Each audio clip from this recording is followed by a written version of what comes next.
नमस्कार, आप देख रहे हैं न्यूज वन हिंदुस्तान। इस वक्त की खास खबरों में मैं हूं आपके साथ ज्ञान प्रकाश पांडे।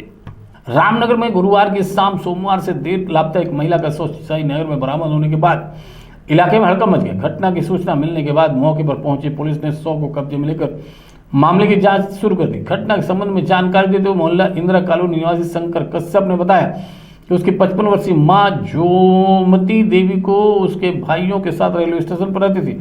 उसका कहना था कि सोमवार उसकी मां और भाइयों के बीच किसी बात को लेकर विवाद हो गया, जब से उसकी मां घर से लापता थी। शंकर ने बताया कि गुरुवार के दोपहर उसने अपनी मां की गुमशुदगी की रिपोर्ट कोतवाली में भी दर्ज कराई थी और उसके बाद वो अपनी मां को खोजने के लिए अपने भाइयों के घर रेलवे स्टेशन पहुंचा, लेकिन भाइयों के घर में ताला लगा होने के बाद आस पड़ोस के लोगों ने बताया कि उसकी मां और भाइयों के बीच झगड़ा हुआ तथा इसके बाद उसकी मां घर के समीप स्थित एक नहर में गिर गई थी।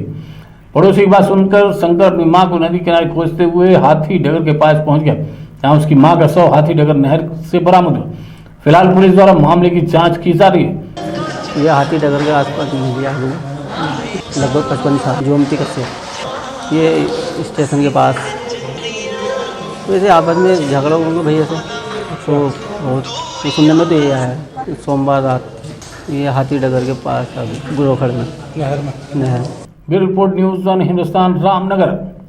पूरे देश के साथ ही अल्मोड़ा में भी पशुओं की 21वीं गणना की प्रक्रिया शुरू होगी। इस गणना के लिए जिले में 7 टीमें गठित की गई, जिनका नेतृत्व 15 सुपरवाइजर करेंगे। फरवरी 2025 तक चलने वाली इस गणना में सरकारी कर्मचारी घर घर जाकर पशुओं की संख्या का आकलन करेंगे। मुख्य पशु चिकित्सा अधिकारी योगेश अग्रवाल के अनुसार इस गणना के माध्यम से पशुपालकों के लिए सरकारी योजनाओं और स्वरोजगार योजनाओं को प्रभावी ढंग से लागू किया जा सकेगा।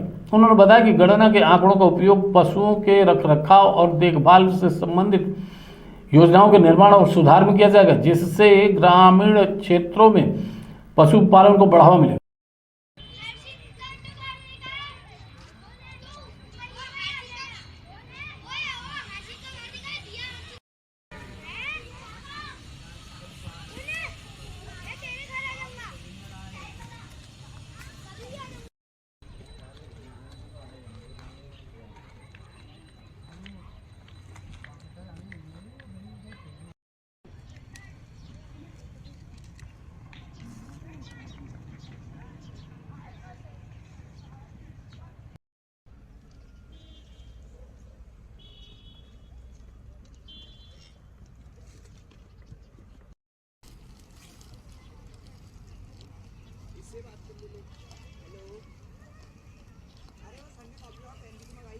ले जानी है कहा तो सही।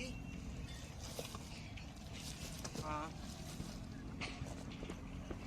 अबे मैं भी आ जाऊंगा विशाल तेरे साथ ऊपर को।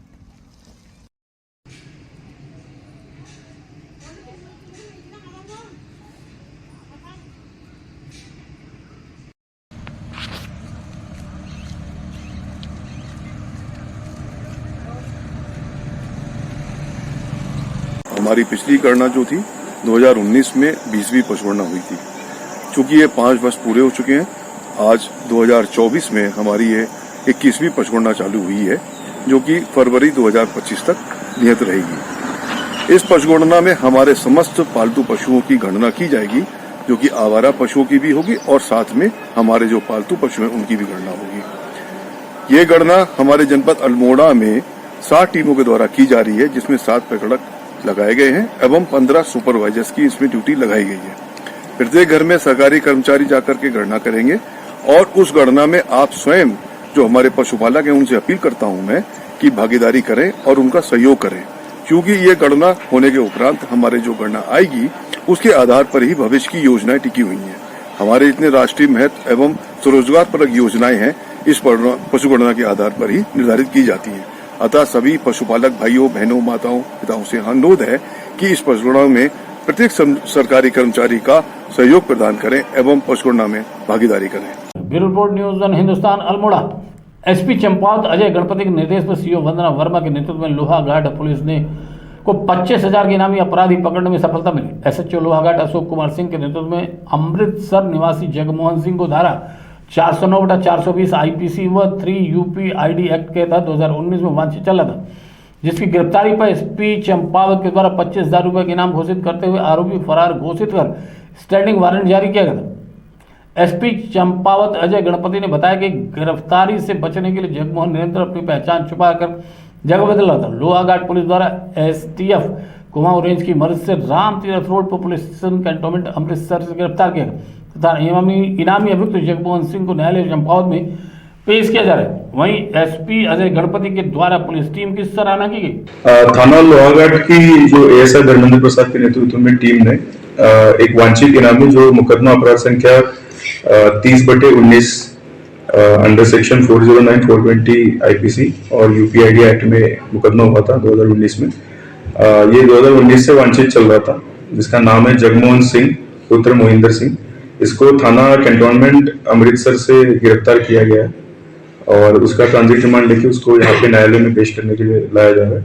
ये 25,000 का इनामी था और इसमें हमारी जो टीम है वो एएसआई धर्मेंद्र प्रसाद के नेतृत्व में लोहाघाट थानाध्यक्ष का इसमें काफी अच्छी भूमिका रही है तथा एसटीएफ की हमारी टीम जो थी वो भी पंजाब में साथ में गई थी एसआई ब्रिजभूषण गुरुरानी के नेतृत्व में। Bureau report news on Hindustan Champawat. Dehradun जिला प्रशासन ने भूमि धोखाधड़ी की घटनाओं पर रोक लगाने के लिए डेडिकेटेड कंप्यूटर कियोस्क खोलने का फैसला किया। इसकी मदद से जमीन खरीदने वाले को रजिस्ट्री से पहले उसकी पूरी जानकारी मिल जाएगी। जिलाधिकारी देहरादून सविन बंसल ने बताया कि दून में रजिस्ट्रार कार्यालय के पास जल्द ही डेडिकेटेड कंप्यूटर कियोस्क खुलेगा। इस संबंध में उन्होंने अधिकारियों को निर्देशित किया है। उन्होंने बताया कि रजिस्ट्रार सहित राजस्व विभाग के अधिकारियों को भूमि फर्जीवाड़ा रोकने के लिए कार्य योजना बनाने के निर्देश भी दिए गए। आपको बता दें, dedicated computer kiosk registry office के पास बनाए जा रहे। इससे सामान्य नागरिक ई रजिस्ट्रेशन वेबसाइट पर भूमि से जुड़ी जानकारी पा सकेंगे।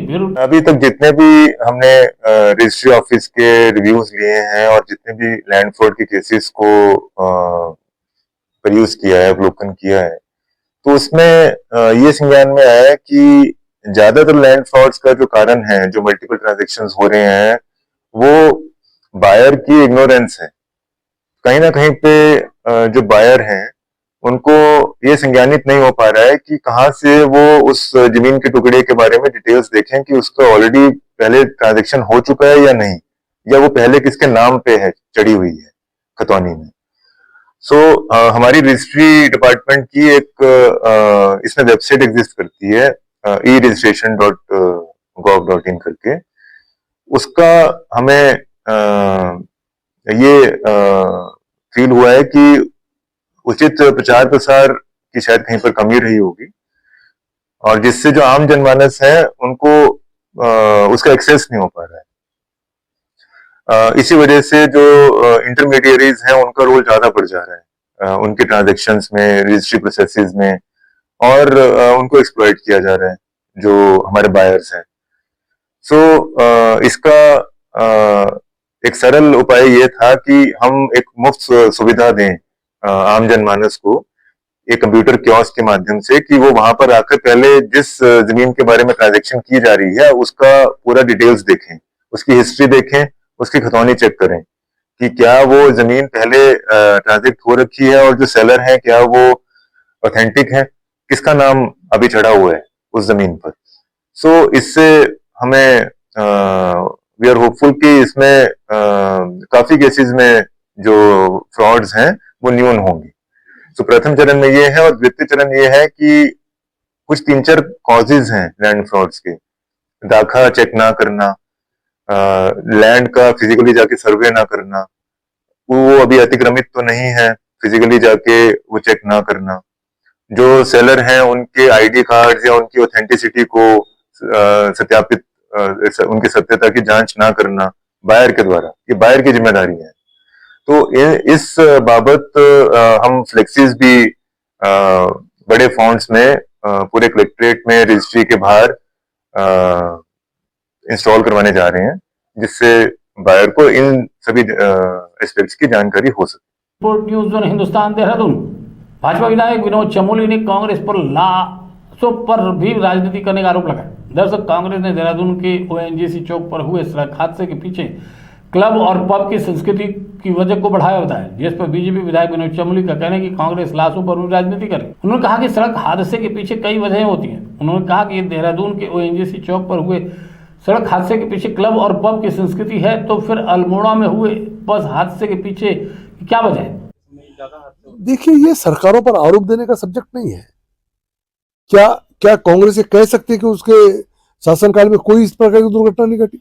संख्या कम ज्यादा हो सकती है, क्या वो कह सकती है क्या इस बात को? क्या पहाड़ में कौन से पब चल रहे हैं? अगर 36 लोगों की मृत्यु होती है और बस खाई में गिर जाती है, वहां कौन सा पब वहां के लोग गए हुए थे? ये गलत बात है। सिर्फ देखिए, लाशों पर राजनीति इसी को कहते हैं कि लाशों पर राजनीति करने का प्रयास कांग्रेस कर रही है। कांग्रेस बहाने तलाशती है सरकार को घेरने के। वो मौत को भी मौत के तरीके से नहीं देख रही है, वो भी एक मौके की तरीके से देख रही है। ये बड़ा दुर्भाग्यपूर्ण इस प्रदेश के लिए। जबकि मेरा ये मानना है कि इतना जान माल का नुकसान हुआ है, इतने परिवार बर्बाद हो गए हैं, इतने परिवारों पर प्रभाव आया है, ये हम सबके लिए दुख का विषय है। इस पर तो हमको सुधारात्मक बात करनी चाहिए कि क्या बेहतर किया जा सकता है ताकि ऐसी घटनाएं भविष्य में न घटें। Bureau report news one Hindustan Dehradun. बने रहें खबरों में, देखते रहें न्यूज़ वन हिंदुस्तान। नमस्कार। आप देख रहे हैं न्यूज़ वन हिंदुस्तान। जिला प्रशासन के सहयोग से डलमऊ नगर पंचायत द्वारा आयोजित प्रांतीय कार्तिक पूर्णिमा मेला एवं डलमऊ महोत्सव में आए समस्त श्रद्धालुओं एवं रायबरेली जनपद वासियों का हार्दिक स्वागत एवं अभिनंदन। आप सभी श्रद्धालुओं से अनुरोध है कि इस महोत्सव को सफल बनाने में प्रशासन का सहयोग करें।